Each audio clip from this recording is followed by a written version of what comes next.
Hey, everybody. You're listening to the Total Basis podcast. I'm your host, Felipe. And subscribe if you haven't we're part of the Life Group podcast group over on YouTube and on Spotify and all other audio only listening platforms, including iTunes or Apple Music, whatever they call themselves nowadays. Spotify, obviously, Stitcher, Google Podcasts, and all that. Uh, Yeah.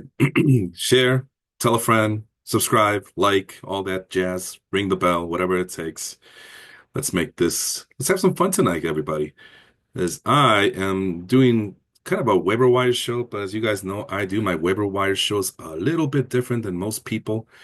Um, and again, you cannot, it cannot be a total basis podcast without the fancy schmancy spreadsheet. Oh, everybody loves these things. I keep people keep telling me about it. Like, hey, Felipe, why don't you do more spreadsheets? Like, you know what? Maybe I will do more spreadsheets. But no, I'm thinking of doing something different today. We'll see how it goes. But that's so I'm keeping track of all the players I've suggested on this podcast before. There's Agustin Ramirez, a catcher for the Marlins. He's been doing pretty well. And this is back when I did the show on April 22nd. I did the first waiver wire show. And again, the way I do the waiver wire show is I go to the CBS website. I look at their most added and most dropped players list. I make sure that every single player is mentioned, not just the players that are on roster, but all the players that are rostered. Um, and then I try to break it down into parts. So we obviously don't want anybody that's in too many leagues in terms of the ownership rate because that would defeat the purpose of trying to do it like a deep dive. I used to call it the diamond mining of it all, like trying to look for those diamonds in the rough, so to speak. So I obviously that list of the roster trends is literally just the list of guys who have been called who have been added the most in the last week or so, I guess. Uh, so you take that. Oh, I see that Logan Henderson is going to be staying in the majors for a while. Oh, maybe I should have added him to the list of pitchers you need to get. But yeah, Logan Henderson. Sorry, I got distracted a little bit seeing Logan Henderson. Is he available in my other leagues? Breaking news, so to speak. I didn't realize. Like I thought that name looked, I saw his name when I was doing this research, and that name looks so familiar. I just don't know where I saw it before, and now I'm kicking myself that I had a chance to that I made a mental note to keep his name in mind, and I just kind of forgot about it. So, not available in the Mardi Gras League, not available in the Total Podcast League. We got one more league to look at. Logan Henderson. Oh yeah, I doubt. I bet he's on Sean's team in the Baseball Life League. Yeah, he's taken in that league too. When was he taken? Um, let's see. Transaction, fantasy. Oh, he's on Henry's team, and he's been on that team since April 21st. So, no chance in hell that I was going to get this guy. But okay, Logan Henderson now a part of 73% of he has a 73% ownership rate as of this moment. When I did the research earlier in the day, I believe he was up there somewhere high up there. Sorry, I got closed the spreadsheet to that one. Let me see if I open it up really quick. But yeah, the point is that I try to look for players who have low ownership rates because those would be the guys. Yeah, so I'm taking that spreadsheet away because it's not finished. It's just ugly and it's not formatted to the way I like it. So I'm gonna save you guys that. But Logan Henderson, oh, okay, so he's been at 73% this entire time since I did the research earlier in the day. So nothing has changed. So that's why he's not on this list. But he could have been on the list of like, oh, well, I'll explain it later. But anyway, the point is that I tried to have a threshold. I think the threshold for here was I'm only looking at players who are less than 75% in ownership rates. And with the main focus being on guys who were at less than 65%. And I broke it down into four parts. So there's the players who are owned in 20% and less than 20% of leagues, and then players who are owned between 20 and 35%, 36 and 49%, and 50 to 65%. And there's a little bit of a wild card of any player that's above the 65% threshold. They get what I like to call a last call candidate. As you can see there from my notes, got it right there. Got a few players listed here: Matt Shaw, Drake Baldwin, Bryce Eldridge, and Chase Mydroth. And the reason I'm calling those guys out all at once is because I think I'm gonna share the Fangraphs page instead on my spreadsheet. As much as I love to share my spreadsheet with you all, I think I'm gonna try something different and maybe try to follow along the Fangraphs page on every player's profile and see if that's a little bit more informative for everybody to listen to. Well, not just listen, but for those watching on YouTube, for those folks to follow along better and know exactly where I'm getting this information and where exactly I'm going with and what numbers I'm spewing out. And like, again, the point is to make sure that everybody is pretty well versed on searching for things of this nature. Because if you're, I mean, even if you're not a fantasy leaguer like I am, I mean, if you're a baseball fan, I mean, you're doing yourself a disservice by not uh, checking out the Fangraphs pages and looking at all this data and all the number crunching that goes on to basically profile an individual player. So we start out there. Those are the raw numbers, but as of right now, Reese Hoskins is owned in 66% of leagues. That is my last call candidate, my LCC, my last call candidate. Like this is probably the last week you're gonna be able to get him before he disappears. And uh, he's having a great year, I think, in my view. 5 home runs, 25 RBI. Strikeout rate has dropped. It's actually the lowest it's been since his rookie season in 2017, it looks like. And the walk rate is also up for the first time since 2020, 2019. It's been hovering around 10, 11% the last 3 seasons, as you guys can see from the data there. Uh, 374 WOBA, 400 on base percentage with a very healthy, almost unbelievable to see a 291 batting average from a guy like this, who's been only hovering around the 250 mark if he's lucky. I'm sorry, right here I was trying to point at the BABIP, the batting average on balls in play, the 250 mark, the 290 mark, 270 mark. So yeah, this guy has struggled to uh, put ball in play and he was being taught to be a power hitter, a three outcome power hitter, home runs, strikeouts, or walks. But it's looks like he's just from these raw numbers, he's looks like he's trying to make more contact and he's just hitting the ball with more authority. The notes that I have on him is that he's crushing the ball. Obviously, I mean, look at this. And you know that the funny part is that his isolated power isn't even that high up there, and he's not going to be hitting a lot of home runs, but he really is just crushing the crap out of that ball right now. Let's take a look at the standard because usually that means what? That means he's hitting more doubles. Is that what it is? No, I don't see it. Oh, okay. So that was it. The in-season projections. Okay. So he's right now at 8 doubles. So yeah, they got him projected at maybe finishing about 15, 17 doubles, 15, 17, 18 home runs maybe. But that can't be right. Okay. So this is what's he gonna do the rest of the season. Duh. So yeah, okay. So 25 doubles, 23 home runs to finish off the season. Uh, I mean, those are some healthy numbers.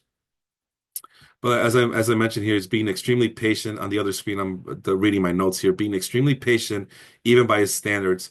He's forcing pitchers to throw more inside the strike zone. And again, maybe the raw numbers, the product numbers, the raw stats are not showing that he's gonna be this power hitting, slaying, 35 home run kind of guy. But the slugging percentage is pretty healthy by today's standards. 854 ops, which is the highest it's been since 2021.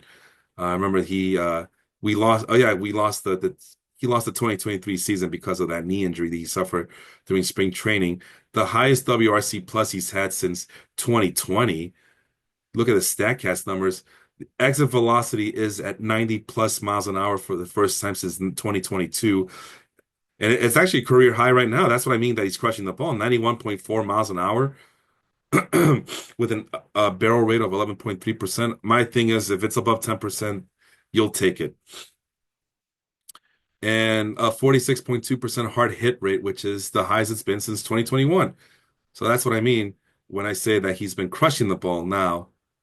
Expect the batting average is saying that, no, this is a little bit too fluky, but everything else that matters, 452 slugging percent, expected slugging, 365 expected WOBA, you'll take that. You'll take that from the guy. And there it is. There's the rest of the projections. 25 home runs, 22 doubles for the rest of this season. They're thinking that the strikeouts are going to keep climbing, and then the average is going to drop, which I understand where that's coming from, but there's just too much to like here. Like a very high line drive rate. He's not been a line drive hitter. He's more of a fly ball hitter. He's trying to aim for the fences, for obvious reasons. But what's to say that that something didn't kick in while moving away from from Philadelphia to Milwaukee? What's to say that he didn't have a change in approach? Let's see here. Trying to look at other things. Plate discipline is usually the last thing I look at. But yeah, more patient than usual, even by his standards. He's letting the pitches come to him. The contact rate isn't is a right around his career norm, and the outside the strike zone contact rate is not anything like uh worth dropping your books for and saying, "Oh my goodness, we're seeing something different." So okay, so the only thing that changes the approach, but the results are still the same, if not a little bit worse. Although he's being more aggressive, is he? No, he's not. But he is making more contact compared to last year inside the strike zone, and he's seeing more pitches inside the strike zone too. As a matter of fact, a career high, which is resulting in probably a lot more meteor pitches for him to drive. Again, the rate stats show that he's improving, even though the county stats aren't showing that. But I think, and just by looking at the numbers right now, year-to-date stats in my points league, he's the 17th best first baseman year-to-date, which is right around where he was supposed to be drafted among first basemen. So that checks out. But the last month or so, he's been moving up in spots. So the last 30 days, he's actually moved to number 14. And then the last 2 weeks, he's moved up to number 10. Uh, and meanwhile, a guy like Spencer Torkelson, who's number 2 in year-to-date stats, when you look at the last 14 days, however, Spencer Torkelson has moved to number 8 in the standings in terms of first base points. I have both of those guys in my points leagues. Now I do. I got Spencer Torkelson.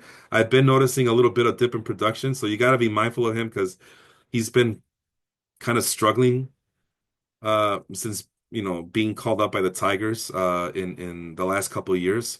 He just hasn't been able to put it together, despite the fact that everything about him says he should be doing much better than this. But I have an insurance now. I have Reese Hoskins. I picked him up.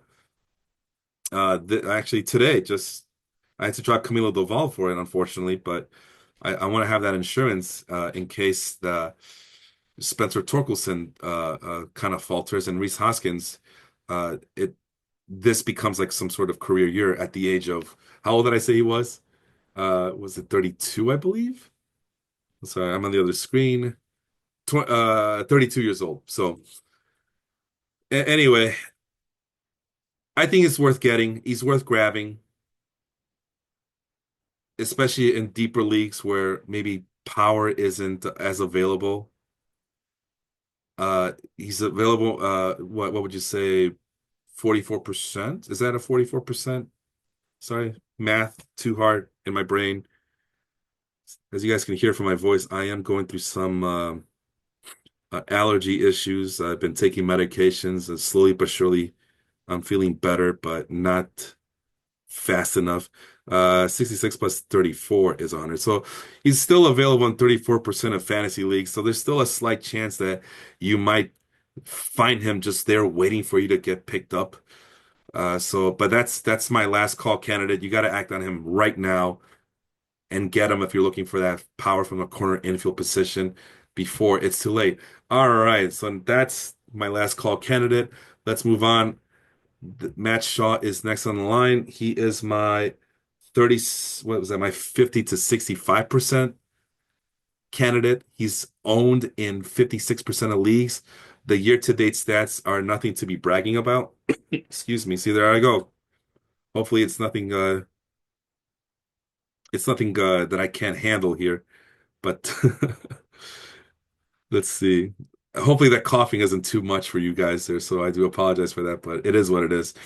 Actually, this is the best I've felt in like days. I've been kind of homebound the last few days or so, and finally felt good enough to do this show. So why not? But anyway, Matt Shaw, yeah, the numbers aren't there. He's struggling with strikeouts, although the 13.9 walk rate is very encouraging. He just got called up by the Cubs again. My notes got called up, obviously. Had a great game last night against the Marlins. I think he hit a double and drove in a run, I think. Let's double check that for the kids at home. Let's see, Matt Shaw.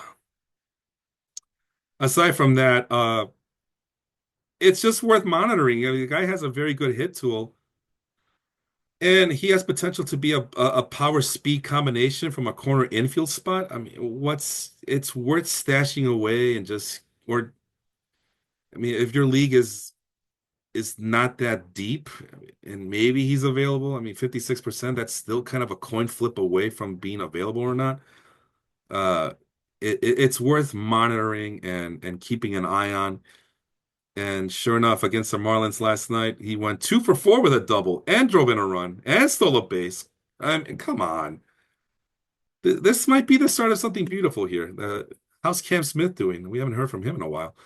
So it's kind of like the reason the Cubs got rid of Cam Smith because they basically felt like Matt Shaw was their guy.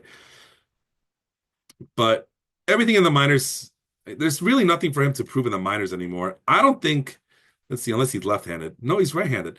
So there's nothing left for him to prove in the minors. I mean, he's crushing the ball in the minors with a 286 batting average, 409 on base percentage in in AAA. He had a very good year last year with 21 home runs and 31 stolen bases in his minor league season in both AA and AAA. So I think this has to be a thing where they have to let Matt Shaw figure things out on his own in the majors.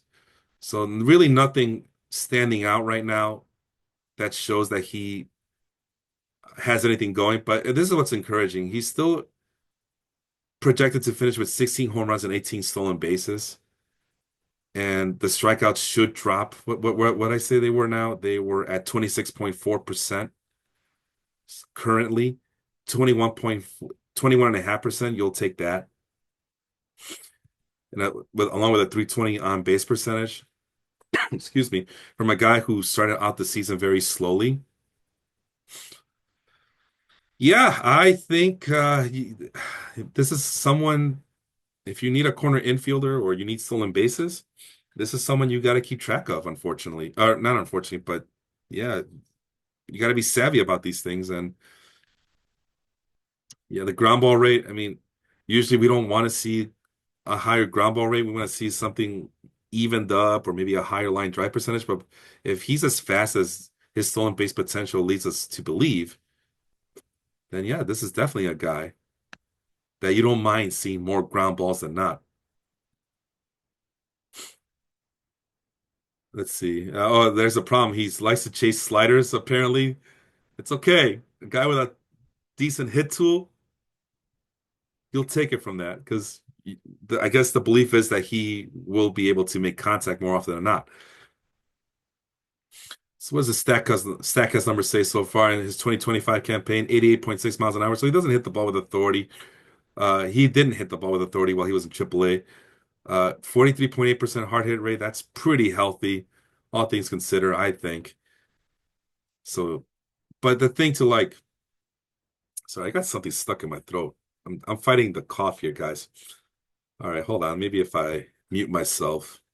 Hold on a minute.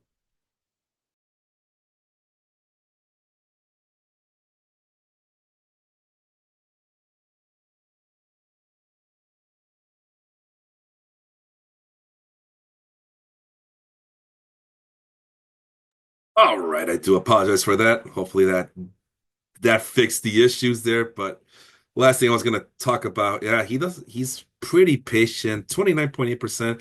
I usually look at the threshold for me is if it's anything below 30%, I consider that patient. Anything above is impatient or more of a free swinger. So he's right on that threshold. Uh, and the contact rates are nothing. Well, AAA in 2025, 80%. That's a pretty healthy contact rate. Outside the strike zone contact rate at 70.2% in AAA, also pretty healthy. So yeah, I don't know. I mean, maybe he's being told to look at more pitches and not be so aggressive outside the strike zone. I mean, but we know he can make contact just based on this number here in AAA, or maybe that's what he was working on in AAA. Who knows? But he's a well-balanced hitter. Low, has a potential to have a decent floor. And again, the thing to look at is that power speed combination. It's just too like a siren call, like a siren in the sea. It's calling me. It's calling me. It's saying, "Come here, Felipe. Take me. You know you want it." I do. Yes, I do. I'm trying to look at other minor league numbers. 8 home runs in 2023 in only 170 plate appearances.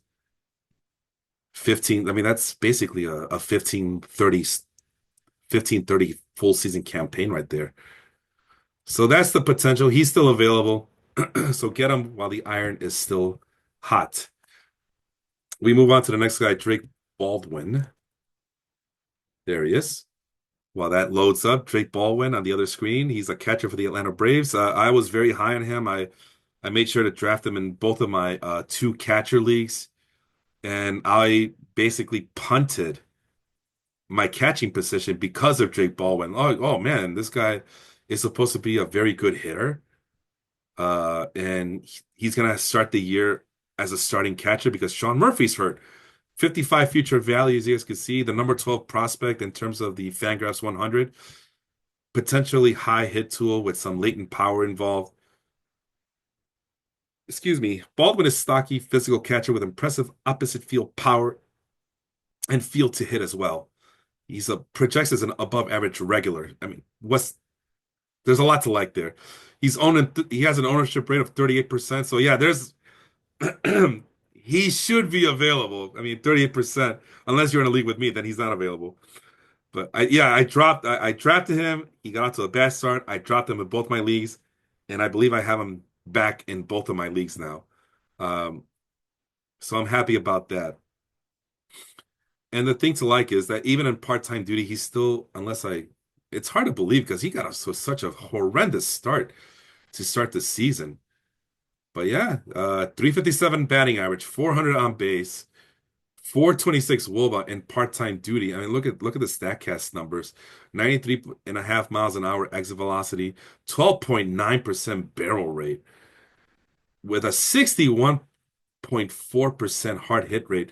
And just to give you guys an idea, because I'm a firm believer, again, I've been generally speaking that anything above 10% uh you'll happily take. And I should probably make this there you go. A lot bigger for the YouTube audience. So there you go. 25.2%. Aaron Judge, Kyle Stowers, who's also having a breakout year. Shohei Ohtani, the usual. Cal Raleigh, who's making me eat my words about him earlier this season, or during the draft season. The first page ends at 13.8% in the Fangraphs leaderboard. So they got 30 players. There's Brent Rooker, everybody's favorite breakout year player last season. Heliot Ramos too. So he's picking up where he last left off. There was Pete Crow Armstrong at 14%.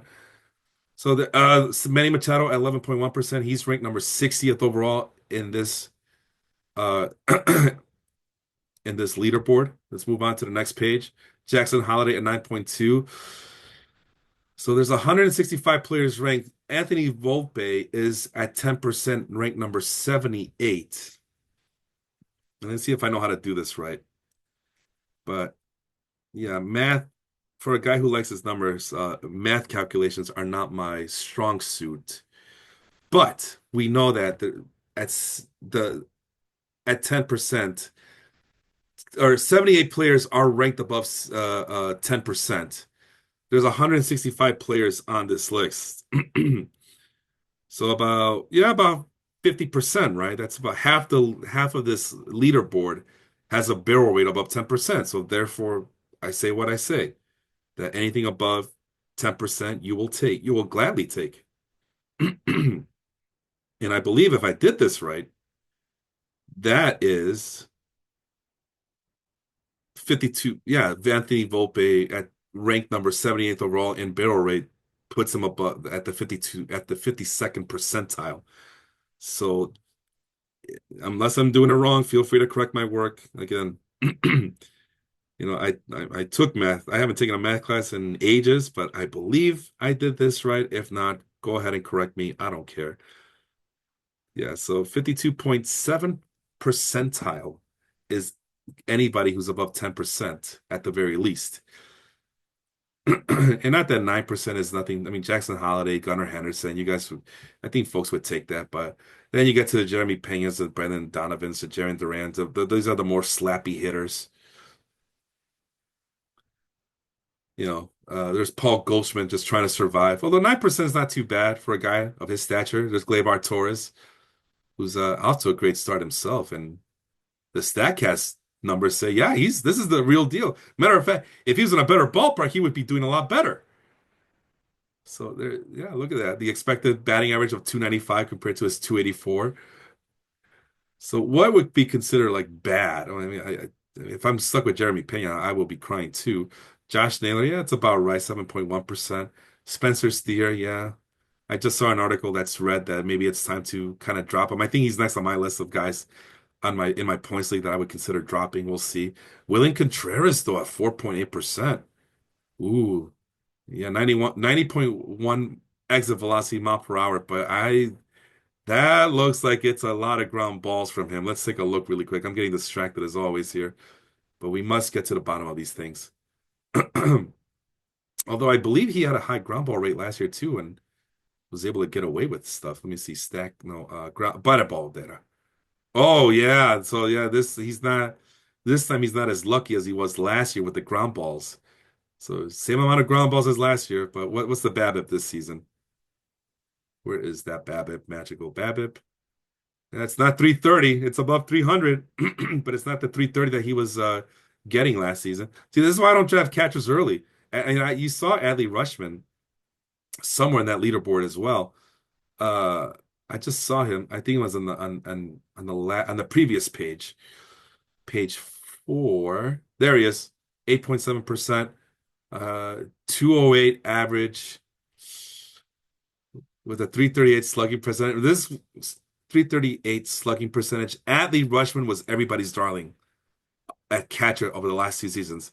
The Travis Kelce of catchers, if we are to compare catchers to tight ends in fantasy football. And look, they got the number one, number two, and I think Salvador Perez was the ranked number 3, struggling this year. And this is why I don't draft catchers early. It just doesn't make any sense. Doesn't make any sense. Why would anybody do that?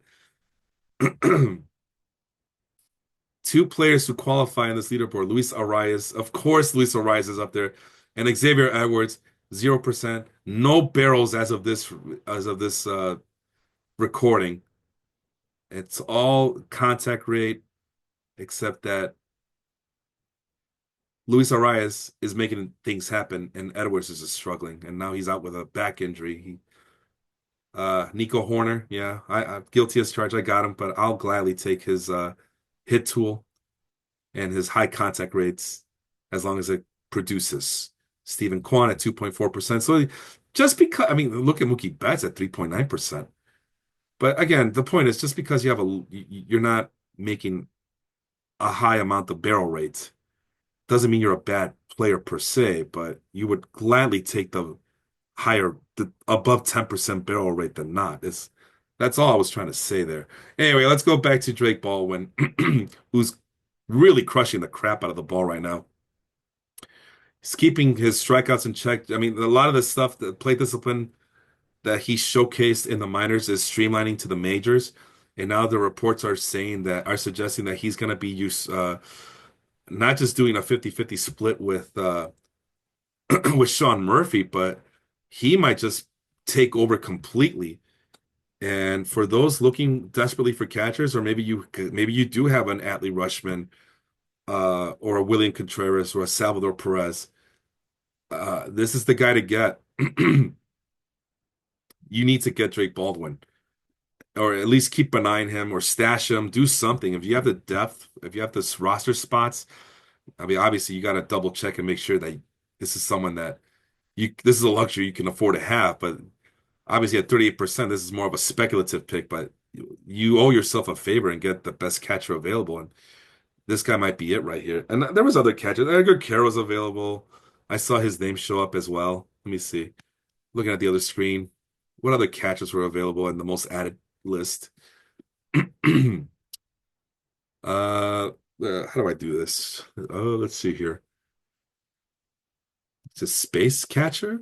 Yeah, space catcher. Dalton Rushing at 46%, although I don't trust the Dodgers giving Dalton Rushing all the playing time that he can handle. Moises Ballesteros, I don't know what I like the profile. I like the minor league profile there, or the prospect profile. I just don't know what the Cubs are, what their plans are, because they got Miguel Amaya, Carson Kelly, and I know that Ballesteros and Amaya were both playing last night. If I remember correctly, I did see them both get at bats late in the game last night when I tuned in. But I don't foresee what the long-term plan there is. But Carlos Narvaez, and I thought I saw Edgar Carroll on this list too. But Edgar Carroll, I guess at this point is a little bit more established. Or maybe he was above. What's Edgar Carroll's percentage? Yeah, I deleted I deleted everybody above 75%. So I wonder if Edgar Carroll is already above that. No, he's not. Huh. He's only at 14% rostered, but I guess it's folks have kind of I guess the luster is gone from Edgar Carroll, but I love the kid, man. I love this kid. Switch hitting catcher. Who says no to that? Let's see, career. What's he doing so far this year? 'Cause I have him in both of my two catcher leagues, and I'm happy with his production so far. 277 batting average with a 368 on base percentage. The power is not there yet, but he's holding his own. 10 walks, 15 strikeouts, no home runs so far, but give it a minute. I think, yeah, maybe in a points league, this is not a guy you'll get, but in a categories league, oh, and especially in a two catcher league, you'll gladly take that. You will gladly take that. This guy reminds me of Ivan Herrera, the way I felt about Ivan Herrera the last couple of seasons. Except that Edgar Carroll comes with a little bit more fanfare in terms of prospect rates and stuff like that. So, but anyway, getting back to Drake Baldwin, what else did I write about him? Let me clear my throat. Drake. Kendrick just opened his mouth, slowly overtaking Sean Murphy as the GOAT catcher of the 2025 Braves season. Catcher with promising hit to latent power. So there, Drake Baldwin is the Kendrick Lamar of Braves catchers at the moment. Aside from that, I mean, we saw the StatCast data. I mean, the guy's crushing it. He's living up to some of the lofty expectations. Not too many ground balls, but I guess that's always been him. That's always been a part of his game. What's his launch angle? Launch angle. Nope, I went too far. There it is. 9.3%. So, yeah, I guess that makes sense that he's sharply hitting grounders to the ground. Grounders. But either way, I still think that the potential is there for him to hit with more authority. There's the rest of season, 12 home runs, 57 RBI. 21 doubles. So yeah, that's some decent counting stats from the guy. But I think we're about to see a breakout from this kid pretty soon, just based on the report that he might be sharing playing time, if not taking over completely for Sean Murphy. That's uh that's all the reason to grab a guy like him. So on the Edgar Carroll page on the other screen, there he is, Drake Baldwin.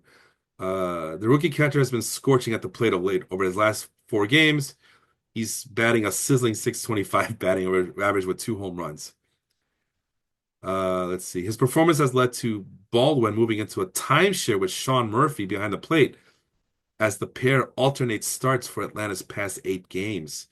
So remember, Sean Murphy was supposed to be the number one primary starter, a good hitting catcher himself, but last I checked, he was not living up to the standard that he built last year. I'm just checking the plate discipline, and then we'll move on to the next player.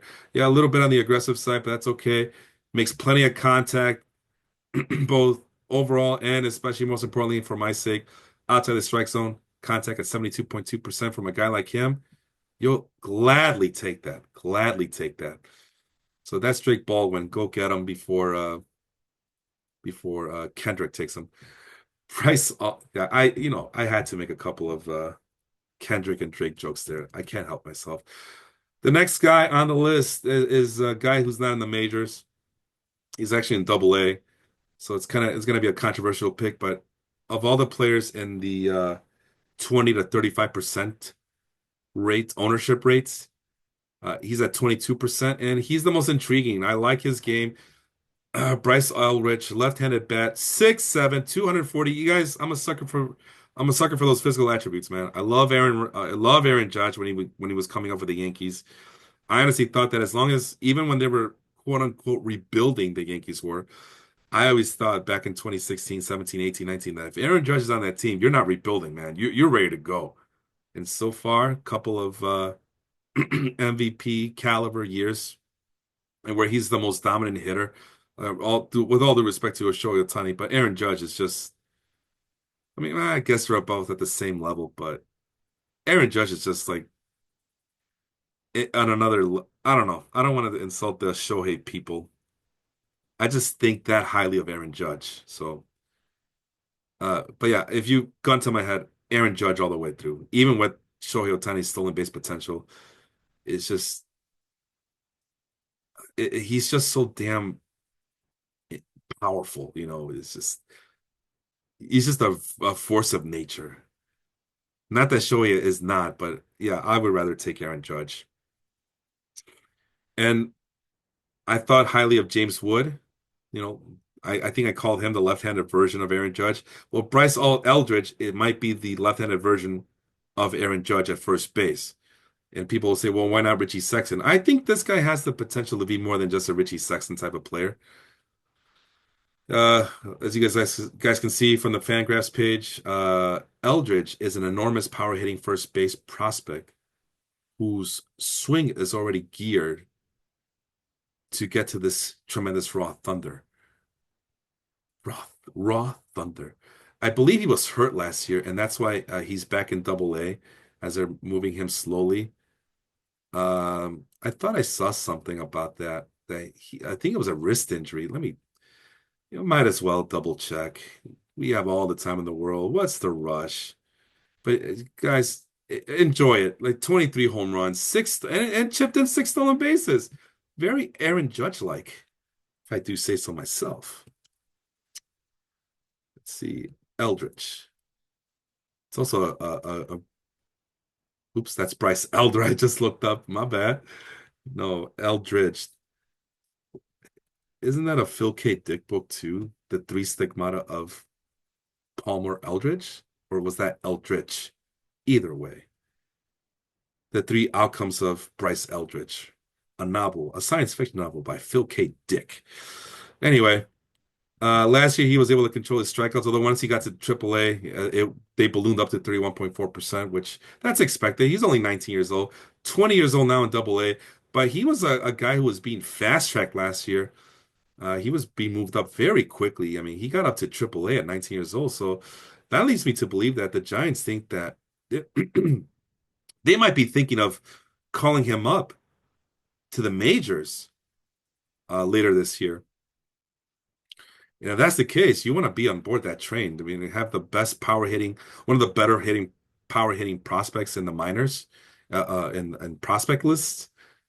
Yeah. Let's see. Excuse me. He's ready. Oh, okay. He's ready to make his season debut. This is April 22nd. Uh, excuse me. Coming back from left wrist injury suffered early in the spring training. So I believe that's the reason he had to be. Oh man, this cough is driving me crazy. It's not one thing, it's something else. Hold on a minute. Let me take a sip of water. Maybe that'll clear my throat here. Hmm.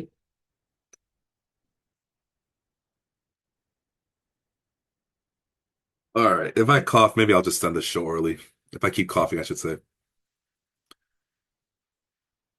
Okay. Well, yeah, okay. So the injury happened and looks like it happened in the spring. Otherwise, I honestly think he would be starting at AAA if it wasn't for that wrist injury. Like, why would they bring him up to AAA and then send him back down to AA? It doesn't make any sense to me. Unless Fangraphs, unless this isn't chronologically correct, but why would you go from high A to AAA? That doesn't make sense either. I'm overthinking it. Fact of the matter is, I do believe in this kid. I believe that even though he's, I know that there's a lot of drawbacks to this. High strike zone or large strike zone. The guy's 6'7", 235 pounds, just a very threatening figure, imposing figure. But that comes with a large strike zone. Only 20 years old. Why would the Giants do this? Plays for the San Francisco Giants in that ginormous ballpark. But if anyone's going to be able to tame San Francisco's home park, it would be Bryce Eldridge. There's a lot to like here. There really is. And I'm not sure what are the Giants doing so far this season? How are they looking so far? I'm not. I just assume that it's the same old Giants. I'm assuming they have a 500 record. Let's double check, bro. Oh, come on. Where the hell's the national? I'm looking for National League standings, and it keeps sending me back to the American League. Roth, this episode has been just crazy with the coughing and the technical difficulty. Okay, they're 28 and 20. Okay, but the third place, it's a stacked division. But if they continue doing this, who's to say that they don't bring him up, that they don't what do you call it? Bring him as firepower. Although you could say the same, that who's to say that they don't make a big acquisition at the trade deadline and especially at first base. And right now, Wilmer Flores is also a hot commodity on waiver wires as well. So I could definitely, you know, see the Giants being content with that. Like, why should we get anybody else? I mean, we got Wilmer Flores and who's the other guy? Oh, the other guy. Oh, tip of my tongue. Ah, Lamont Wade. I don't know where's Lamont Wade? I haven't heard from him in a while. Is he hurt again, as always? No. What happened? Why isn't Lamont Wade? Oh, there he is, batting seventh, part-time duty. He's splitting time with what? Who's he splitting time with? Casey Schmidt, who just got reinstated from the IL. Who are we talking about here? Who's playing first base for the Giants besides Lamont Wade Jr.? Oh, I see. Oh, well, duh, Wilmer Flores. Like, geez, I'm out of it today, guys. Sorry about that. It's right in front of me. But but we'll see. It's the same situation with James Wood last year, where James Wood, youngster that he was last season, I think he was like tw about the same age, maybe. And I just kind of waited and waited and waited to see if the Nationals would call him up, and it kind of looked dire. And then they did call him up, and he crushed it last season at the end. And well, how many games he played last year? He played 79 games, and he had 264, 354 on base, 427 slugging, and a 342 WOBA. I mean, come on. Who says no to that? At 21 years old, too. But it's you got to take a chance. The same height, stature as Bryce Eldridge. And this is a long-term speculative pick, but this is one that's worth monitoring. As the Giants, I I look at this lineup. I'm not scared of it. I'm not really scared of it. How's their let's see stats? I'm just looking at the raw stats here. Yeah, okay. Helio Ramos is off to a good start. Okay, and John Cole Lee actually surprisingly has a higher way higher slugging percentage than I thought, and a very disappointing on base percentage, despite the fact that he has a healthy batting average. Either way, you'd be doing yourself a disservice as a fantasy leaguer not to keep an eye on this kid. And for those playing in yearly redraft leagues, might as well see if you could stash him and keep him there for the long term. I just think that because the Giants were fast tracking him last year, they're gonna do the same thing this season. I just don't see it any other way. Yeah, I know the contact rate's a little low. That's concerning, but I mean the power is there. So there's a chance that he might be. And unfortunately, if you're in a dynasty league or in a keeper league, or if you're in a league where you have protected minor league slots, it is a good chance that he's not available. But for everybody else, yeah, Bryce Eldridge, once he gets called up, he's the best player that's available, and he'll be the one that is going to be a hot commodity. So the last guy I'm going to talk about on the hitting side, as I'll try not to get too distracted, but yeah, it's about the White Sox. I'm wearing my White Sox gear today. Originally, I had like two other White Sox players on this list, and I decided not to go in a different direction for a lot of this. But Chase Meidroth, I know, I could already hear people, well, isn't he a little guy, just a hit tool guy and nothing much else of anything? Uh, yeah, that's what I wrote about him. All hit tool, no power, great approach to the plate, 15 stolen base potential. And I can already hear people, weren't you trashing Nick Madrigal for all those years? Weren't you trashing all of Sean's little guys that he would bring up on this podcast? Guilty as charged. I'm not denying it, but every situation is different. I go case by case. And look at this. Maidroff is a superlative contact hitter. Doesn't have the power of an everyday player. He is a thicker build than the typical shortstop. And yeah, he qualifies at both shortstop and second base. So yeah. You'll gladly take that profile from a second baseman. But the thing about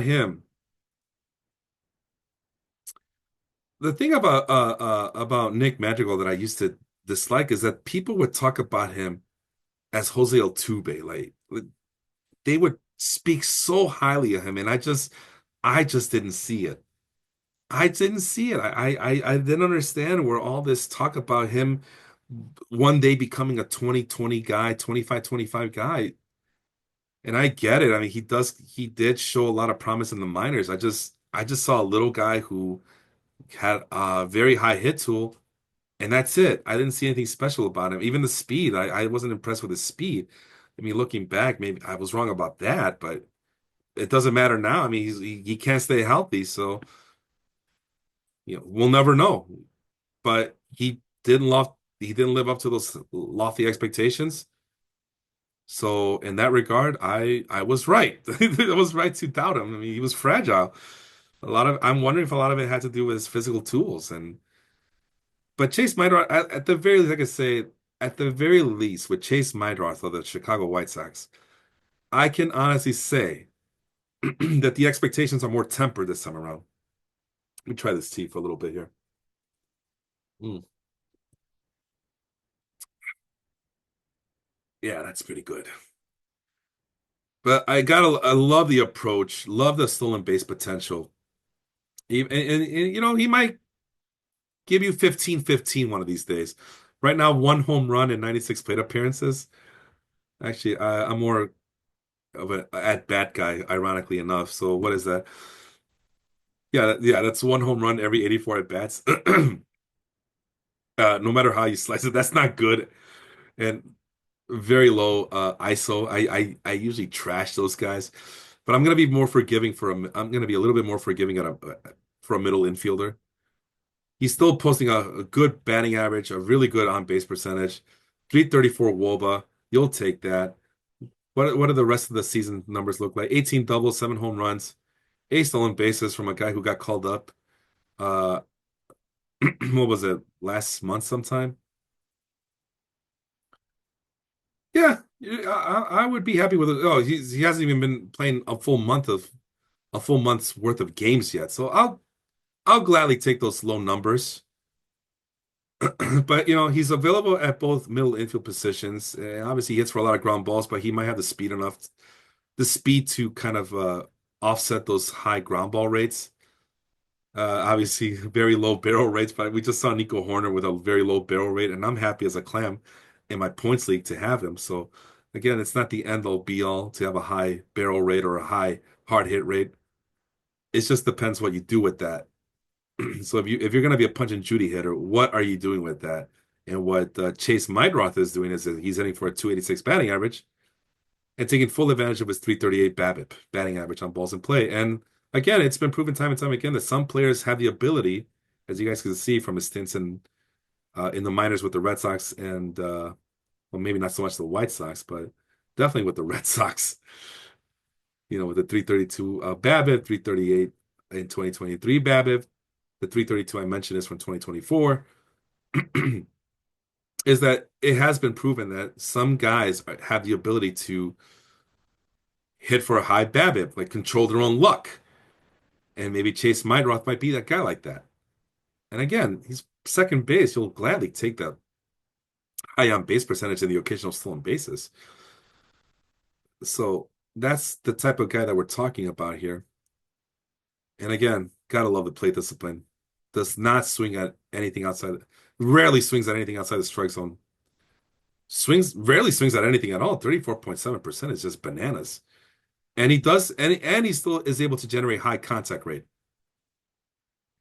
I mean, it's a superb. I mean, yeah, you guys can point out the 31.6 call plus swinging strike percentage.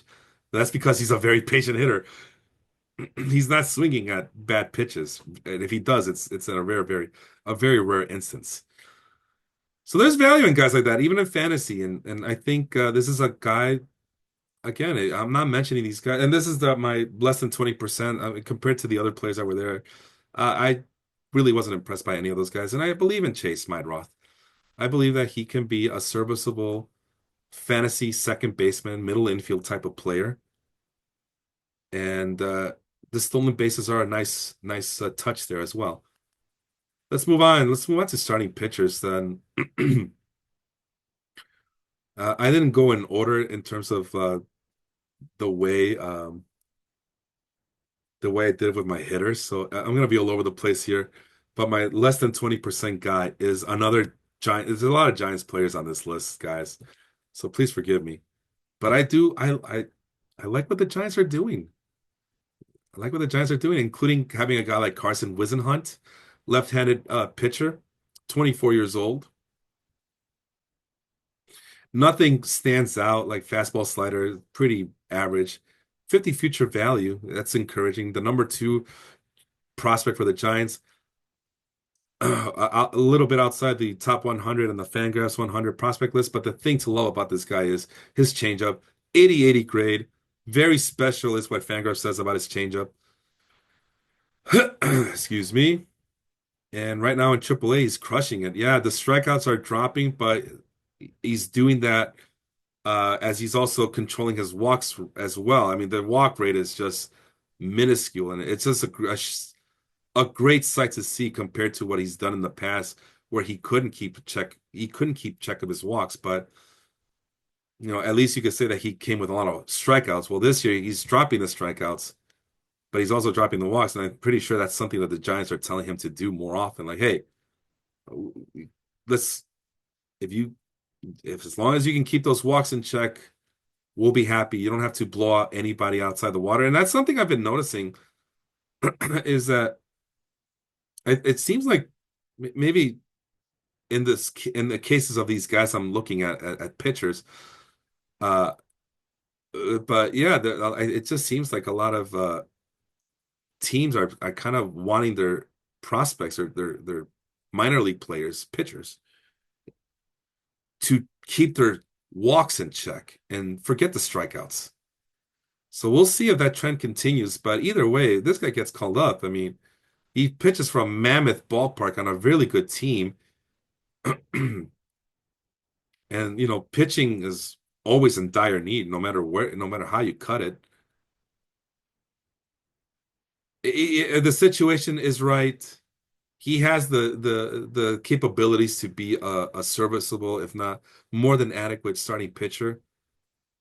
I mean, he's just giving guys fits out there right now. He's inducing a lot of swings, making guys swing at pitches that they shouldn't be swinging just based on the contact rates and the swinging tendencies of these guys. A very healthy 29.6 call plus swinging strike percentage. Uh, it's, I mean, as you guys can see, those numbers are pretty even keeled, the swinging strike and the call strike percentages. A lot to like here. What else did I say? Amazing changeups. Strikeouts are down, but so are walks.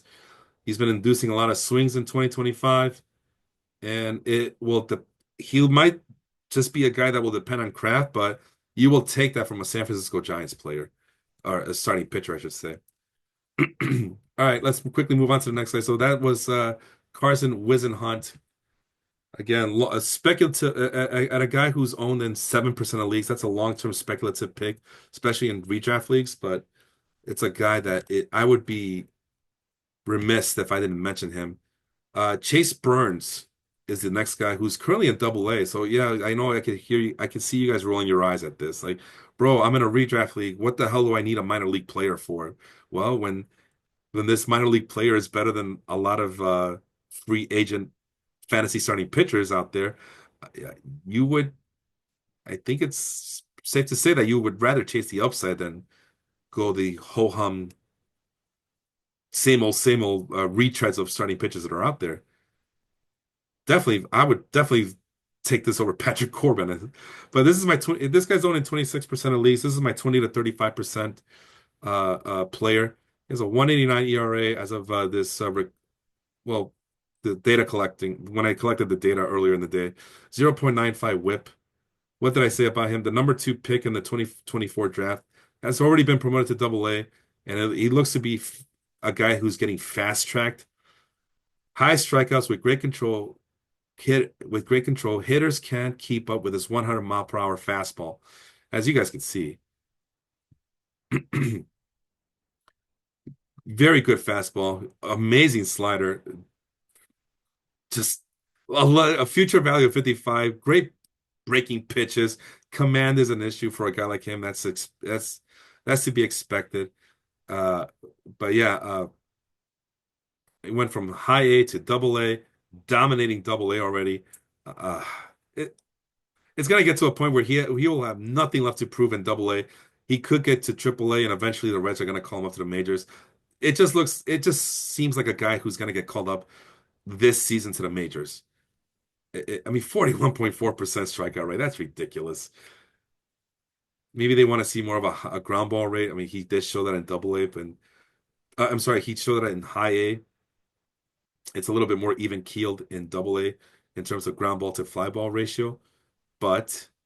Uh, let's see. Yeah, he's inducing a healthy amount of swings so far in the minors. The contact is very minuscule, as I mentioned before. A very healthy, robust 38.4 call plus swinging strike rate. All this guy does is throw strikes. Chase Burns, remember that name? Yes, I could hear you already saying, but dude, I'm in a. Why are you giving me minor league players? I'm in a redraft league, or just man, hell, even in in leagues where you have a minor league slot. I'm gonna check right now. I'm gonna stop this show, make sure that no one else has Chase Burns because I want to be in the Chase Burns business. Let's see. I'm checking the Total Basis podcast league right now. This is Chase Burns. Yeah, who has him? Damn it. Yeah, I mean, it's silly for me to think that especially a guy who's 28 overall. But yeah, he was claimed on waivers. Oh, this is actually the Baseball Life League. Sorry, but he was claimed off waivers on April 3rd by Show Me the Trophy, who is the defending champion, James Hannibal. Let's take a look at the problem here is that I can't tell with my what team is what sometimes because both my Fantrax leagues, the Baseball Life League and the Total Basis Podcast League, they're both they both have I name my team after wrestling references. So Franmil Muertes, that's uh, uh actually the name of my team there is no, it is Franmil Muertes. So combination of Mil Muertes, the wrestler from Lucha Underground, and also Franmil Reyes, the former baseball player, and the other team is Razor Ramon's former wrestler Scott Hall, Razor Ramon, and also a knock on not a knock, but also an homage to one of my favorite punk rock groups of all time, the Ramones as well. But yeah, Chase Prince he's already on teams. He's actually drafted by Say Drake. I hate you, I'm like a young Rahil's team. He was drafted. I didn't realize he was drafted by Rahil. And Austin has him in the points league in the Mardi Gras league. So I'm out of luck. But for you, he's still only owning 26% of leagues. So there's a good chance that he might be available. A lot to like here. And he might be fast tracked to the Reds have nothing else to go live for, man. If you're the Cincinnati Reds, please give your fans something to look forward to later this summer. How bad are the Reds? Because I was expecting some surprising things from them this season. But I'll be honest, I have not been keeping track of them. I just know that they're last I checked, they were a laughing stock of sorts. They have the bullpen is a mess. Alexis Diaz is nowhere to be found. 25 and 24. Okay, could be worse. Only 3.5 games back in the Central. Have a 5.7% chance of winning that division and 9.1% of making the playoffs. The Brewers, who are 2 games below 500, have a 10.9% chance of making the playoffs. So their chances of making the playoffs is better than the Reds. That's how messed up your team is. And Hunter Green's already on the IL. But in I make fun of the Reds, but yeah, I do have multiple Reds players on this list. Yeah, Chase Burns is one of them. The next guy that actually, if you guys who watching on YouTube can see it, it's Micah Bell. That's the next guy on the list, and he's currently in AAA, but he got called up, but immediately got sent back down. Micah Bell is my 36 to 49% player, currently owned in 38% of leagues, and right now in AAA, 2.53 ERA along with a 1.21 WHIP. What did I say about him? Former first round pick, right there, top 15 pick to be exact. At one time, I believe it was him and Andrew Painter. It was like 1-2 punch for the Phillies at one point before injuries and inconsistencies uh, took Micah Bell from the top spots over there. Now he's at 13th according to Fangraphs, but I could have sworn that he at the very least was just behind Andrew Painter for that organization. Strikeouts have decreased, but still have the walks. He has induced a lot of weak grounders and low contact rates, as you can see, 40 future value. But yeah, I always say just a reminder that these are very dynamic lists. Fastball still healthy, slider and curveball are okay. Changeup went down, and command is still an issue. 6'5", 190-pounder, big Hulk, big mass, big guy. There's a 38% hard hit rate from StatCast. We know what we did. He got 9 strikeouts in 6 innings, so very good start against. I forgot who he was facing, but might have been the Reds. Let's double check that. Let's see. Do I have that? open on the other screen? I do not. Let's get it open on the other screen. Who did Make a Bell face recently? Could have sworn it was the Reds, but I immediately picked them up in all my leagues and stashed them away in my minor league slots. I couldn't believe that he was available in both my Fantrax leagues. Let's see. Who did Make a Bell faced recently? Oh, the Pirates. Oh, well, that's even better. So yeah. Well, it was just the Pirates. All the more reason to get him. Like he'll eat against the weaker hitting teams. That's what we want. So yeah, strikeouts. Actually, they're up a little bit, but yeah, gone are the days where he was posting double-digit strikeout rates back when he was coming up. But he also had issues with the walks. It seems like he has a better handle of them this season. He gave up no walks in his debut against the Pirates, so that's a step in the right direction.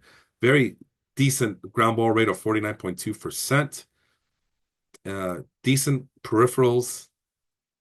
Again, there's a lot to like here. Where's the StatCast stuff? Let me see. That was something in particular I'm looking for here. There's the batted ball data again, 49.2% in the minors so far. There it is.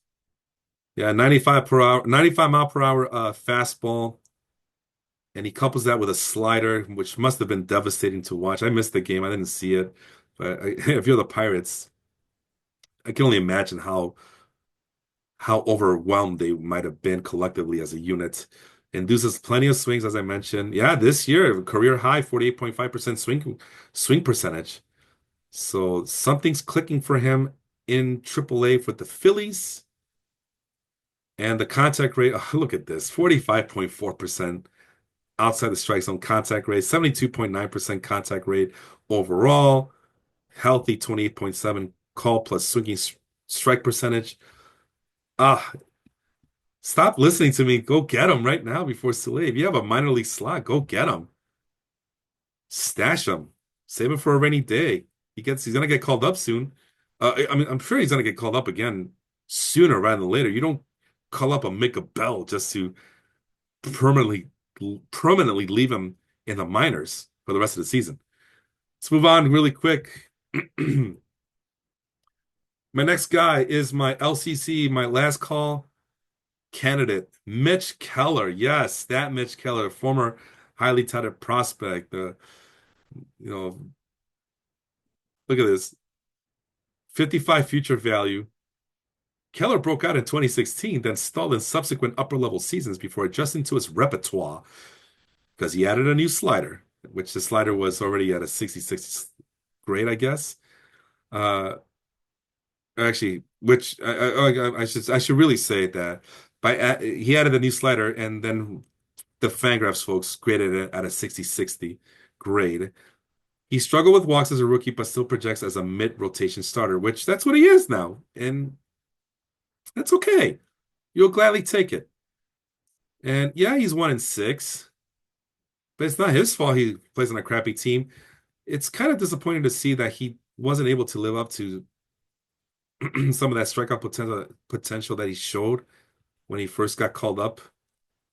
And I should really turn on the minor league numbers here.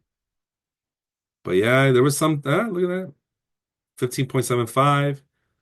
Okay, in 2017, oh my God, in double A, 11.68 after starting the year in A balls, low A and high A in 2017. 10.68 in triple A in 2019, 12.19 in the majors. Got sent back down in 2021, but 12.54. Yeah, those days are gone. They're not coming back. But at least he's able to keep his walks in check. All right, let's turn off the minor league numbers before it really confuses me here. You'll take that,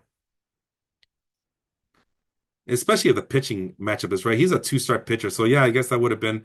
But I picked up Mitch Keller not just because he was a two-start pitcher this week, but if the matchup is right, I will gladly stream him against weaker opponents, which are very few and far between for a team like the Pirates and Mitch Keller. But there's some things to like here. Yeah, the fact that he's able to control his walks is a very good a very good promising promising attribute of his. 6.6 barrel rate. That's the lowest it's been since 2021. The big thumbs up from me there. I will gladly take that. 8.11 K per nine is this uh rest of season projection, I guess. So I will gladly take that as well. Yeah, why not? Moving on. The batted ball data isn't really telling me anything, but here, let's take a look at this. He still depends on his fastball. It's a healthy mid 90s, 93.9 mile per hour. He couples that with a sinker, which he's actually getting away from more. And he's utilizing more of his slider, which that's the trend to do now. You have a good slider, throw it more. That's his most used pitch, actually. Oh, no, no, no, the fastball slider. Okay. And he still has a curve and changeup that he couples that with. But yeah, the fastball and slider are working with him and I'm pretty sure that's leading to more contact, but it seems like it's a more weaker contact rate. Yeah, he's not inducing a lot of swings outside the strike zone, so I don't like that. But he's somehow he's limiting his outside the strike zone contact. Well, obviously because he's not inducing a lot of swings outside the strike zone, it's more pitches inside the strike zone. But he's surviving, and that's at this point, that's all we can ask for a guy like Mitch Keller. Which again, I'm gonna hold out hope. I'm gonna hope for the best here and wish good things about. I mean, it's hard to convince. It's a hard argument to make, especially after seeing some of the other guys that we just saw from the minor leagues. But for those guys, for if you're looking for a ready, major league quality starter, mid rotation starter, Mitch Keller is your guy. And he is owned in 71% of leagues, so it's not that far-fetched of an idea. So this might be the last time. And again, I think the spike happened because of this two starts, but listen, guys, there's not a lot of good pitchers out there on waivers, and Mitch Keller does kind of stand out compared to his counterparts there. I was trying to look at something else. Yeah, 42 point. No, batted ball. Yeah, yeah, yeah. It just seems like I know the ground ball rate's not there to justify it. Line drive rate's kind of alarmingly high. I just saw his Sierra at 4.21, which is pretty darn high, which means that there's a batted ball issue there that number doesn't like. And sure enough, where's his BABIP? 311. Okay, it's beautiful disaster, 311. It's right around his career norm. So he's surviving as a pitch to contact pitcher, and been pretty he's been pretty good about it. Crafting Gal all the way. He's having a good 5 game stretch, is what I put in my notes there. Strikeouts are decreasing, but so are the walks. They're being kept in check, and hitters are struggling to put a barrel to the ball. So they're not getting good, consistent contact. They're not getting that. Oh, I'm gonna crush this Mitch Keller fastball, and it's gonna go 500 feet. No, you saw the barrel rate. It was well below 10%. It's actually a career low compared. What? Not a career low, but it's the lowest it's been since what did I say, 2021. Yeah, 2021. So that's Mitch Keller. And the last guy we're going to talk about is starting pitching, Nick Martinez. This is a guy I liked coming into these drafts. I was actually targeting him very late in all three of my drafts, and I was only able to get him into my Mardi Gras league, the points league, and he got off to a really bad start, so I had to cut him. So for the season, first of all, he's owned in 54% of leagues, 34-year-old Nick Martinez is. So coin flip away. 366, 3.66 ERA, 1.16 whip, 3.98 SIERA. Low strikeouts, but control looks great. He's not getting rocked despite being a fly ball pitcher. He has a nice mix of 6 pitches. So obviously 3 of those pitches are going to be fastballs, but the other 3 are it's a pretty well varied pitching repertoire. Nick Martinez, man. What a journey it's been for that guy. Yeah, even it looks like he pitched. What is that? Is that the Japanese league, I believe? Has to be. Yeah, the Japanese league. Wow, I didn't realize that he pitched for all those years in the Japanese league. That's interesting. But he's in the majors now. Nick Martinez. Like I said, strikeouts are low, but he's holding his own, man. He's holding his own. He's a fly ball pitcher. Obviously, fly balls when they're not home runs, they're automatic outs, and he's keeping his home runs in check, so that's a good thing. There's the BABIP low below 300, mostly because of the fly balls. But for a guy like him, one does not look at Nick Martinez and we're looking for strikeouts. No, we're just looking for a guy who can eat innings and do it consistently. Again, low barrel rate. That's been his MO for the most of his career.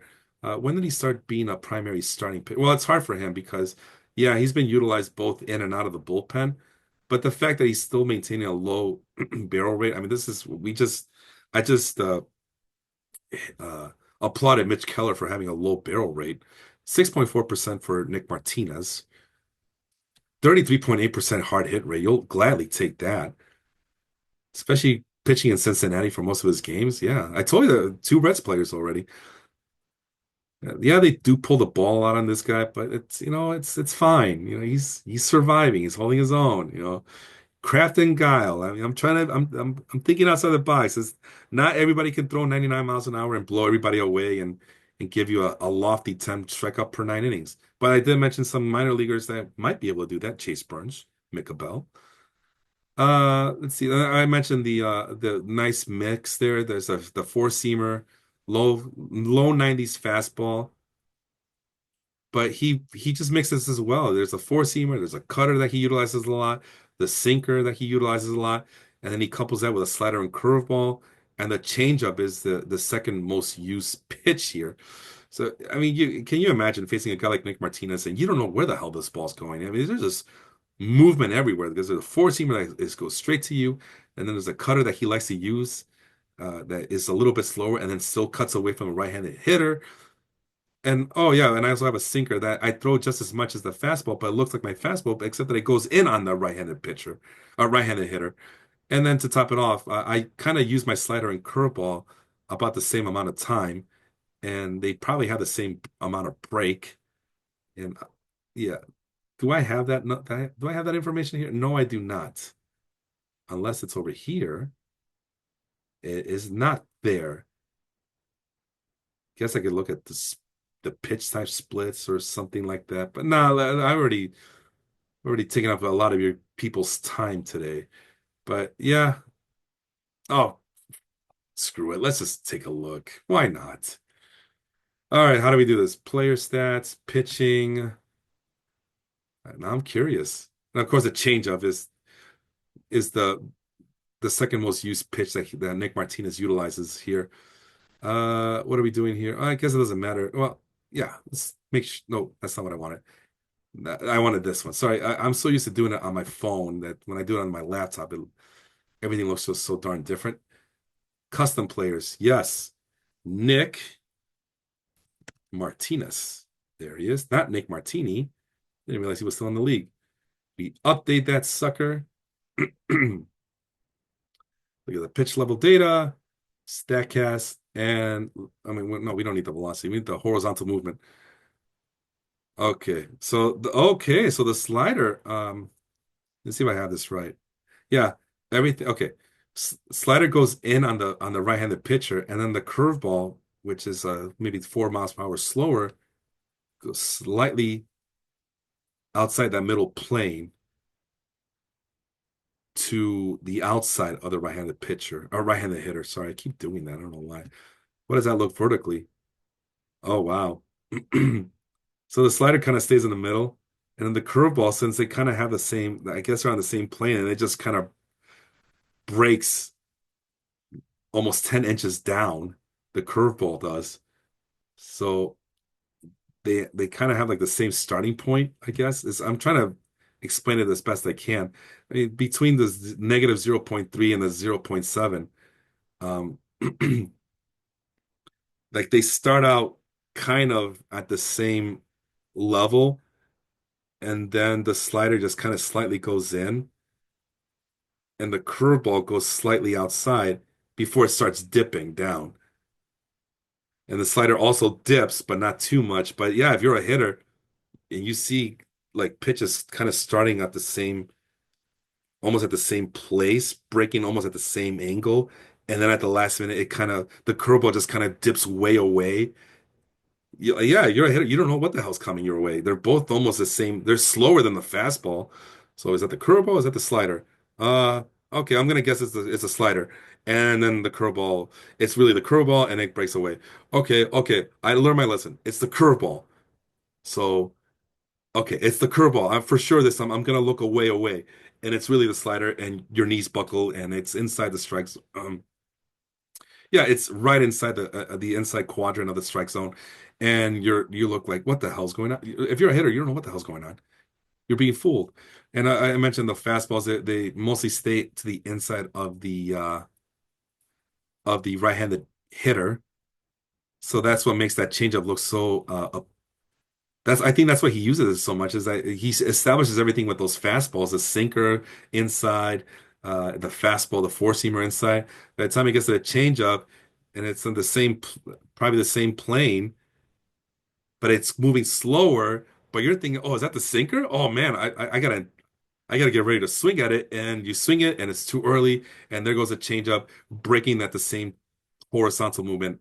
Well, almost to the same horizontal movement as a sinker. But if you're a hitter and you've never seen Nick Martinez before, how are you supposed to know what's coming, you know?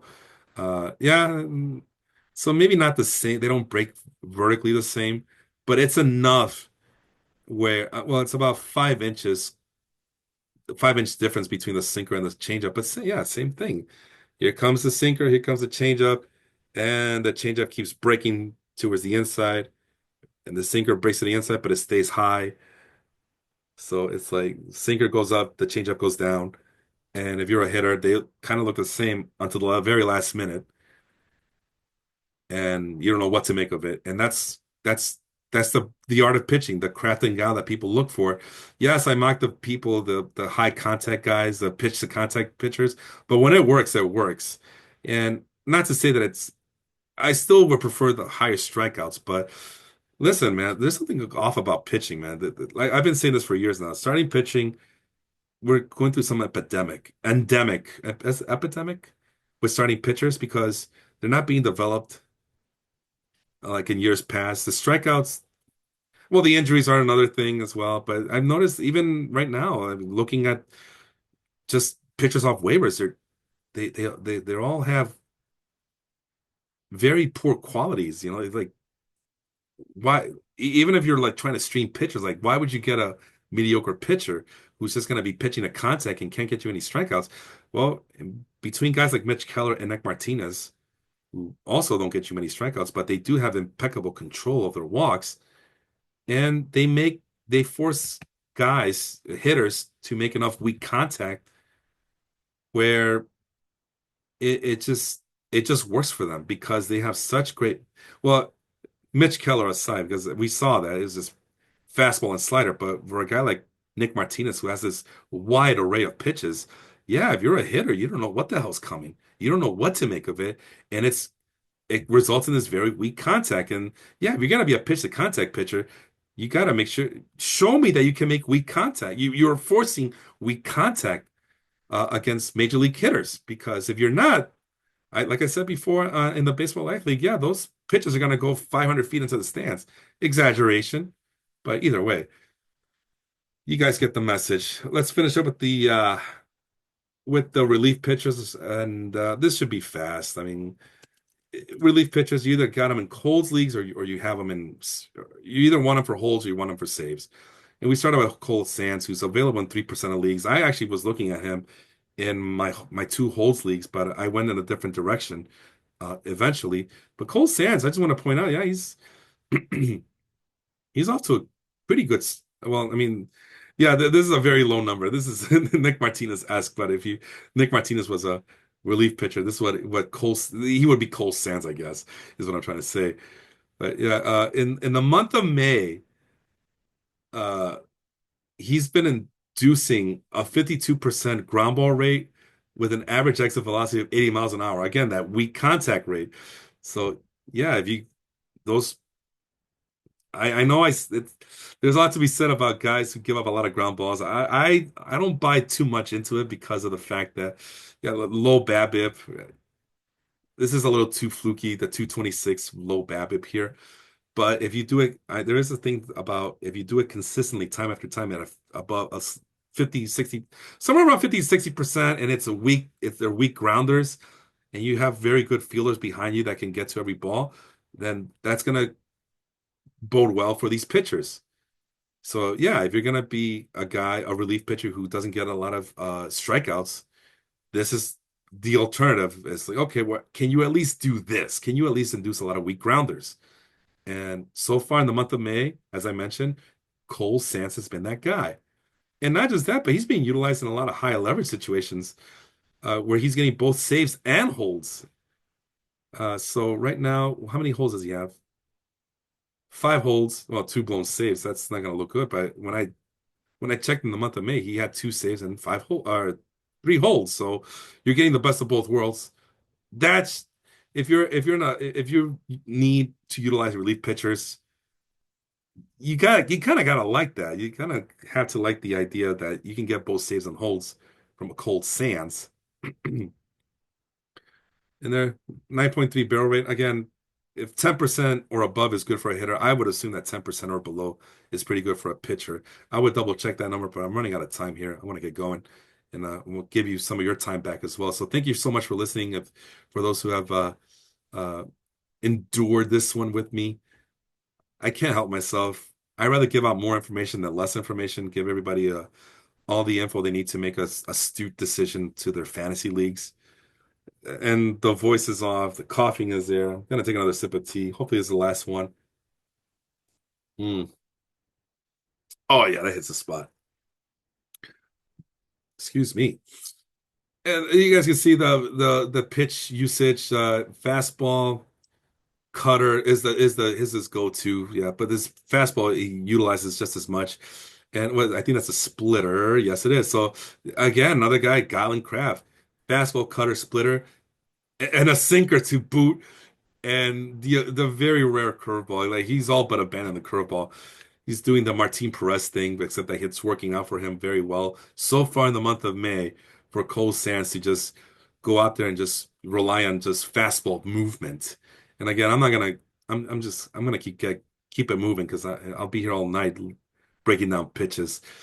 Uh, oh, I really want to look at it, but no. I mean, it's how fun is it for me to point at the camera and with my two index fingers and go check out Statcast. I'm sure that, or go check out Eno Series. I'm sure he'll explain Cole Sands to you better than I can. Uh, yeah, the swinging rate is not nothing worldly outside out of like oh my God, it's not like what we've seen so far for some of these minor league like pitchers. 49.5% swinging rate, though. I mean, you'll take that. And for a guy who profiles as a pitch to contact pitcher, 78.1% is not too bad. Although now I have to double check that. Like among relief pitchers, what does that mean? So again, well, first of all, I gotta make this a little bit larger. Relief pitchers, we're gonna go with was it here? They changed this on me. The plate discipline. And I think I said 78%. What does that mean for relief pitcher? Oh, no, we want to go low to high. We want to see the low to high. And what was that number? 78.1. Oh boy. All right. Well, I think this is going to be middle of the road kind of situation. No. Uh-oh. Uh, ooh. 78.2% if he were to qualify. That is the number I said. 78.1%. Sorry about that. What the hell? I thought I put this for relief pitchers. Why am I getting starting pitchers? Huh. Well, that's odd. Oh, I do see relief pitchers in here. Oh, did it just update? Well, either way, I mean, yeah, I had a feeling that 78.1% was a little too high. Oh, maybe Cole Sands doesn't have enough innings pitched or whatever. But yeah, Cole Sands would be 122nd overall out of 189 qualifying relief pitchers. So yeah, he's a pitch to contact relief pitcher.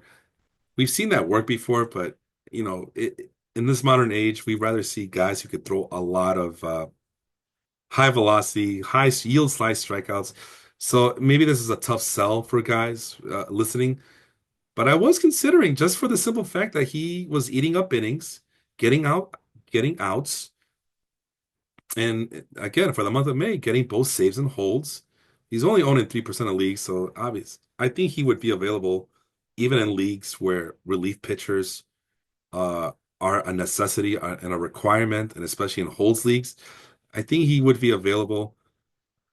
And it's worth monitoring. I mean, we've seen guys like Yenar Cano, who, although Yenar Cano last couple of seasons or so, I think he's posted better strikeout numbers than this. And I don't know what Yenar Cano, I don't remember what Cano's contact rates are, but might as well double check. Gotta do it. Let's see, Yenar Cano. Excuse me, right there. Yenar Cano. Come on, come on, come on. Load it. And people love Yenar Cano, man. People like I used to brag about I mentioned him on this podcast before last year or 2 seasons ago, especially when Felix Bautista went down. Let's see, plate discipline. There it is. 74.4%. So yeah, that's not earth-shattering. That's not an earth-shattering figure there either. But people love Yenar Cano. Just saw 55.4% outside the strike zone rate for Yenar Cano. What has Cole Sands done so far? Yeah, about the same, 54.5, 55.4. So a little bit better from Cole Sands. And on top of that, Cole Sands has a higher swing rate overall than Yenar Cano did the last couple of seasons. 48% versus 49.5% this season. Yenar Cano obviously induces more outside the strike zone, but it's you know I'm not saying he's the next Yenar Cano, but he's not as bad as I know it's a tough sell, but I would keep an eye on that, especially why is he getting saves and he's also getting holds. He's being dependent on very high level situation, and he's been coming through time and time again. So it's worth keeping track of. Another guy, Lucas Ursag from the Kansas City Royals. And there's another guy who's been summoned from the bullpen in very high leverage situations, and he's just been delivering time and time and time again. Minuscule 0.53 whip, 2.23 FIP, field independent pitching. Can you get a lot of strikeouts, yield, control your walks, and control your home runs? So low strikeouts this season so far, but has picked up the pace in May with a 25% strikeout rate. He has forced a lot of weak grounders. He has a high 90s fastball with a 90-mile-per-hour changeup and lots and lots and lots of holds. He's available in 35% of leagues. I don't know if he might be available in holds leagues, but again, this is all about speculative pickings. Long-term play, he might be available and he might get the saves role, the closers role. I mean, the numbers dictate that he deserves a shot. At the very least, 13 holds so far this season. He's on pace to shatter the mark he put up last year at 18. So yeah, what who's that? If you're in a holds league, yeah, I'm surprised. I would be surprised if he still be available in your league. Like there's 54.9% grounders. I missed this. I went by it fast. The Statcast, yeah, but in their weak grounders, 3.9% barrel rate, 37.3% hard hit rate. I, and again, almost 98 pound per hour fastball, and he also mixes that in with a sinker that has the same amount of speed and a 29.4% slider and a decent change. Oh, there's a lot to like here. Only thing I don't like is the lack of strikeouts. But again, he's picking up the pace in May. Hopefully that trajectory keeps continuing to move up. I'm not gonna not gonna hold out too much hope for that, but yeah, I mean, this is good. 30.5% outside the strike zone rate, outside the strikes swinging rate, I should say. Just induces a lot of swings. Again, Cole Sands, Lucas Erceg, pitch to contact pitchers out of the bullpen, kind of shaky proposition to make. Very low call plus swinging strike rates, just like Cole Sands. But again, it just has to work, and it's working for Lucas Erceg at a very high clip. Where's the where the win probability stuff? Because last I checked, it was pretty high for him. Oh, it's right in front of me. Duh. Yeah, 2.09. Jesus. And I should have in on my phone. I was checking this out on my phone earlier today. Let's see here. What does that mean in the month of May? I should have. Oh, I took them out already. Oh well, that's fine. But I did check out the numbers. They're pretty high up there in the month of May as well. 2.09. Again, he's all they I'm just kind of curious what Cole Sands was, but he's been summoned from the bullpen, and all he does is continue to live up and shut the door. Cole Sands is at 0.19 for the season, but I could have. Well, that's Nick. Went too far. That's Nick Martinez now. Come on, let's go forward. There's Cole Sands. Yep, 0.19. But when I check the month of May on my phone, let's add those guys up there. Urseg and Sands. What does that look like? Win probability added. Yeah, Urseg's number one in the month of May. Well, there was five other pitchers I was looking at for this, and I had to narrow it down to one guy or a couple of guys, based on the percentages. So there's five guys here: Urseg, Will Vest, Camilo Doval, Jordan Romano, and Cole Sands. You're gonna hear about three of those guys. Well, you already heard. Oh wow, the only guy not gonna be getting a full recap is Will Vest. But yeah, win probability added. Lucas Urseg's number one at 0.91, and Cole Sands at a respectable 0.54 at number five. But again, this is the month of May. The teams are summoning these guys to come in and shut the door. So you'll take that. So that's in Holes League. What about I'm in a saves league. I need help in saves. I can't do this. Well, speculative pick again, Camilo Doval. It's not like Ryan Walker's been like lighting the world on fire either. I mean, they're both kind of struggling, but Doval looks like his trajectory is moving on up a little bit. Let me put in Ryan Walker on my phone here and see what he's done in the month of May and see how that compares. Ryan Walker, negative 0.25 win probability added in the month of May. And just a laughable 15.4% strikeout rate. Doval's at 33.3% in the month of May. Guys, and I do regret dropping him. I dropped Doval for Rhys Hoskins. It's just that the Giants wasted a week last week by not utilizing. I don't know what happened last week with the Giants, but it didn't. It just seemed like the high leverage situations weren't there, and it was hard to tell to see who the Giants were going with, whether it be Doval or Ryan Walker, in save situations and high leverage situations. Either way, Doval is slowly but surely getting things together, and he's just been causing all types of fits for these hitters. And it looks like, just based on the May numbers, that Doval should be the closer.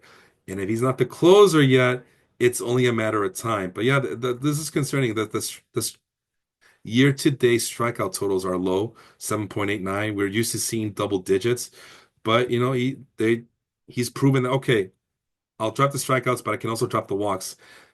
Or I'll drop the walks, but that means I'll drop the strikeouts. And yeah, he's lived up to that. And in the month of May, yeah, the strikeout rate went back up, and so did the walks. He's at 11.1. What does that mean? Wait, hold on. Let me double check something. Okay, so yeah. But he will live with an 11.1 walk rate percentage if it brings in a 33.3% strikeout rate. There's the high ground ball rate. It's a lot to like. I know the year-to-date numbers don't do him justice. but in the main numbers is where it's at. But even there is some glimmer of hope when you look at the year-to-date numbers. And again, maybe not a traditional fastball, but it is a cutter. And the slider, he's that's his bread and butter right there. He's gonna live and die with that, and it looks like he's finally got some control of it in this month of May. And even through this struggles, he's still inducing a lot of swings outside the strike zone, not giving up too much contact rate. I mean, look at this paltry 46.8% outside the strike zone contact rate. Pretty decent 29 point, no, not decent. That's pretty good. 29.9 call plus swinging strike rate. A lot to like there. What did I write about him? Ground ball machine strikeouts are dropping, but walks are more controllable now. He's giving up weak and low contact rates. Oh, I went by the Statcast number, but yeah, 3.8 barrel rate. Come on, guys. So there's your saves guy speculation. And then last but not least, last call, last call. We mentioned Jordan Romano. Yeah, the numbers are going to look ugly year to date, but in the month of May, it looks like something has clicked for him. He got off to a rough start, but May numbers look better. Including a 41.7% strikeout rate. He has 3 saves so far, and he's giving up very low contact rates as well. So the Jordan Romano that we have all grown to learn and love and gotten used to, he it looks like he's slowly but surely coming back onto his own. The strikeout rate was already there to begin with at 10.38 per walk per nine. Um, let's see. Yeah, 38.3% hard hit rate. That's a lot lower than he did last year in a very disastrous uh 2024 campaign with the Blue Jays last season. But yeah, in the month of May, I have the numbers on my phone here. There it is. Oh, he has 3 saves in the month of May. Okay. So yeah, the Phillies are slowly but surely gaining confidence in him. 41.7% strikeout rate, 10 strikeout per walk ratio. All the peripherals love him, including a 0.67 FIP, inducing a lot of outside the strike zone swing, 31.8%, and a 37.3%. That's crazy. 37.3% call plus swinging strike rate. Yeah, he's owned in 72% of leagues so far as of this recording. Go and if you're looking for saves and you're desperate, this is the guy to get right now. Stop listening to me. Go get him before it's too late. It might be too late already as it is, as I'm talking, but 72% gives you just enough of a chance to see if he's available there. And yeah, he's really dug himself into a hole this season to start the year. But like I said, the main numbers show that he's slowly but surely climbing out of that hole. So hopefully that means happier days are coming for both him and the Phillies in terms of that, especially with Jose Alvarado being out after he got suspended. All the more reason to go grab him. I mean, I know the Phillies have a decent bullpen, although the other guy I like, Orion Kettering, has got off to a really putrid start this year. I finally gave up on him maybe about a month ago, but that was very disappointing because I had high hopes for Orion Kettering. Kirkering, sorry, Orion Kirkering. I'm turning it to Charles Barkley over here. Orion Kirkering, Ernie. Let me tell you, Ernie. In the month of May, Orion has not done too well either. But at least he's getting outs in high leverage situations with a 0.44 win probability added. Who else is in that bullpen? Oh well, Matt Stram. Yeah, he's. But as you guys can see, it looks like the Phillies are okay with Jordan Romano in the past week getting the save situations. And guys like Orion Kirkering, Matt Stram, and Carlos Hernandez getting the holds, and even Joe Ross getting some late game situations where he gets the win. So yeah, it's the Romano show. Everybody loves Raymond or Jordan Romano, I should say. And it's his role to lose at this point. He's been looking great in May. Go and grab him before it's too late. And that's it. Hopefully you guys found this informative and you know, helpful for your fantasy leagues, which that's what it's really all about, is just to make sure you guys get the help you guys need for your fantasy leagues. These are players I was considering for my own teams. I mean, let me show you I would not be recommending players that I myself wouldn't get from my own teams. So I don't do that. I don't. Yeah, grab a player that everybody else likes, but except for me. Yeah, I'm gonna recommend players that I don't like. But even from the beginning, I mean, I recommended Agustin Ramirez as one of my hitters back in April, and I have him on all. Well, I got him on one team, but people have been asking about, hey, are you willing to trade? I'm like, no, no, no. I literally, really love him. I really like Agustin Ramirez. So I have him in that one team. I had him in my Mardi Gras league, but I had to drop him. That's a shorter roster team. If I had the space for him, I would definitely keep him around. I don't even know if he's available anymore. But I also like Austin Wells, and he's my other guy. In that, he's my number one primary catcher. So we'll see how that goes. Chad Pat. The pickings were slim back in April, but what has Chad Patrick done? Not good enough to be considered. Not even get a shout out until the very end. So I kind of shoot myself in the foot. But let's see. What do I have? Okay, I have on my phone. I have guys who have. Uh, I have the data as of April 21st. That would be five pitching starts, and I got five guys. Nick Martinez, Mitch Keller. Nick Martinez and Mitch Keller were mentioned on this program. Chad Patrick, Eric Fetty, and Jeffrey Springs. And in terms of FIP, Chad Patrick is number three on this list. Okay. But let's see. Well, I'll do whip. Chad Patrick is number three on this list. Jeffrey Springs number one, Nick Martinez number two, Patrick number three, Mitch Keller number four, and Eric Fetty at number five. Since April 21st, that's five starts. That's five in this last five starts. Chad Patrick has a decent outside the swing strike percent. Outside the outside the strike zone swing percentage of 31.5%. And oh yeah, the contacts are way up there. So yeah, the it seems like things have fallen apart for this poor guy. But hey, a very low 4.5% barrel rate. And you know what? That's something to look forward to. Can he continue to can he continue to give up low barrel rates? And will that translate into weak grounders, weak hits, weak batted balls in play, and things of that nature? So the jury is still out on Chad Patrick, I do declare. But I was considering him in a lot of my leagues. It's just that eventually I was able to find better pitchers than Chad Patrick, and it just didn't work out in terms of like matchups and things of that nature. There's a lot of things I look at. So I'll take the L on Chad Patrick. But Fernando Cruz, I do have him in one of my Fantrax leagues where we do keep track of holds and we need to have three starting relief pitchers. He was 6% owned back on April 22nd. And I guess since we're doing this, I'm kind of curious, what has Fernando Cruz done in the month of May? And how does he stack up compared to the other relievers I have? So now I have eight relievers. Oh, negative 0.46. Ouch. And the strikeout rate has dropped. Uh-oh. Okay, so maybe it's time for me to drop him and see if there's someone better. But I still like Fernando Cruz. I still believe in him. The numbers that I saw that I've seen, it isn't not just from April, but it's been even from last year. Is like just look like an under the radar type of guy. I think he's still worth monitoring, especially for the Yankees. They're going to rely heavily on him. I still believe that. So yeah, I have him on one of my teams. I'm not going to give up on him quite yet.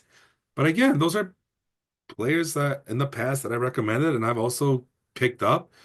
And I had Camilo Doval on my points lead before I had to make room for him. I had to give up on him and give room to make room for Rhys Hoskins.